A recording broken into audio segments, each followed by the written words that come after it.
Have you ever wondered why red wine is so popular? In recent years, the allure of red wine has only grown stronger, with its global recognition making it a star at social gatherings and fine dining experiences around the world. It's not just about the taste, the color, or even the fact that it pairs so well with a variety of foods. No, the popularity of red wine runs much deeper. This crimson elixir has managed to carve out a unique spot for itself in the hearts and glasses of people everywhere. And it's not just about the romance and tradition associated with it. There's a science to this love affair too. Studies have shown that moderate consumption of red wine can offer health benefits, adding yet another feather to its cap. But how did this come to be? How did red wine become such an integral part of cultures worldwide? Now, to understand the roots of this popularity, we need to delve into the history of red wine. Red wine's story begins way back in time, in the ancient world. It's a tale that takes us back to the cradle of civilization, to the fertile valleys of the Middle East around 6,000 years before Christ. This is where the first grapes were likely pressed into wine, marking the humble beginnings of a beverage that would later conquer the world. In this time of early human civilization, wine was more than just a delightful drink. It was a form of currency, a medicinal agent, and a symbol of status. It was deeply woven into the tapestry of daily life, playing a central role in religious ceremonies and social gatherings. Now let's take a journey to the land of the pharaohs. Ancient Egyptians held wine in high regard. It was often associated with the god Osiris, the deity of the underworld and the afterlife, and played a significant role in their religious rituals. Moving westward, we land in ancient Greece, a civilization famously enamored with wine. Here, wine was considered a gift from the gods, particularly Dionysus, the god of wine and festivities. The Greeks even had a dedicated symposium or drinking party, where philosophical discussions flowed as freely as the wine itself. Our voyage through time brings us finally to ancient Rome, where wine was a staple of daily life. Romans took winemaking a step further, perfecting the art and introducing wine laws, the first of their kind. It was in Rome that wine started to become democratized, consumed by both the elite and the common folk. These ancient civilizations were the pioneers of wine culture. They cultivated the vine, experimented with fermentation, and savored the result. They celebrated wine, revered it, and shared it, turning the act of drinking wine into a social ritual, a tradition that continues to this day. From these ancient civilizations, the art of winemaking spread throughout Europe, setting the stage for the next chapter in the captivating history of red wine. As the Roman Empire expanded, so did the culture of wine. The Romans, with their love for wine and their knack for cultivation, brought the vine to regions we now know as the epicenters of wine production: France, Italy, and Spain. In each of these regions, the Romans found different climates, soils, and terrains.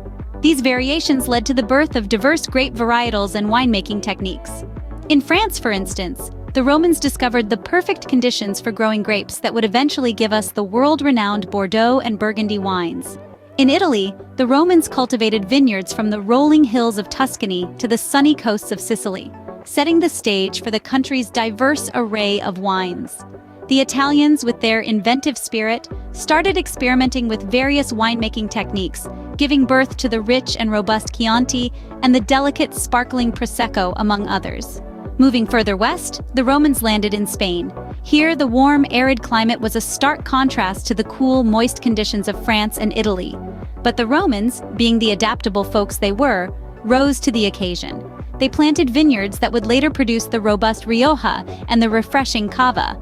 But the Romans didn't just bring vines and winemaking techniques to these regions. They also brought the culture of wine, its consumption, its appreciation, and its place in social and religious rituals. Wine became a symbol of prosperity, a marker of social status, and an essential part of feasts and celebrations. But as we know, all good things must come to an end. And so, the Roman Empire fell. But did the culture of wine fall with it? Absolutely not. The fall of the Roman Empire did not mean the fall of wine. In fact, it was just the beginning of a new era. An era where the seeds sown by the Romans would grow and flourish, taking the culture of wine to new heights. And that's where we'll pick up our story in the next scene. Fast forward to the Middle Ages and beyond, wine became a global commodity. Now let's take a moment to appreciate the unsung heroes of winemaking. The monks. Yes, you heard it right. the church played a crucial role in preserving the art of winemaking during the Middle Ages. Monasteries were the hub of viticulture, with monks cultivating vineyards and experimenting with various winemaking techniques. As we journey further into the exploration era, wine voyaged to the New World. It was the explorers who introduced wine to the Americas, making it a truly global drink. What started as a simple beverage for sustenance transformed into a symbol of sophistication and class. Fast forward to the 20th and 21st centuries, and we see a revolution in winemaking. Innovation and scientific advancements have played a significant role in improving the quality of red wine. From temperature-controlled fermentation to the use of stainless steel tanks, the process of making red wine has become a blend of tradition and technology.